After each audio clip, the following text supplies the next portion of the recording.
Hello friends, आज की इस वीडियो में हम बात करेंगे application for urgent piece of work for class 4 to the principal government high school Lahore. Sir जनाब, I beg to say that I have an urgent piece of work at home. मैं ये कहना चाहता हूँ कि मुझे घर पर एक ज़रूरी काम है, so I can not come to school today.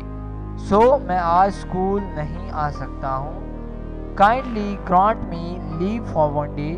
मेहरबानी करके मुझे एक दिन की छुट्टी अनायत करें। योर्स ऑबिडेंटली, आपका फर्माबरदार XYZ, क्लास 4, रोल नंबर 14।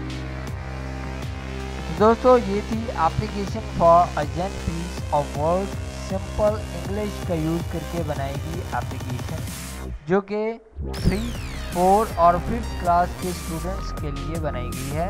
दोस्तों, अगर आपको ये वीडियो पसंद आया हो तो प्लीज़ आप इस वीडियो को लाइक ज़रूर करें, इस वीडियो को शेयर करें, और अगर आप इंटरेस्टेड हैं ऐसी ही और वीडियोस देखने में तो प्लीज़ आप इस चैनल को सब्सक्राइब कर लें। आप इस वीडियो को फेसबुक, व्हाट्सएप के तहत शेयर कर सकते हैं, अपने दोस्तों को इस चैनल के बारे में बता सकते हैं।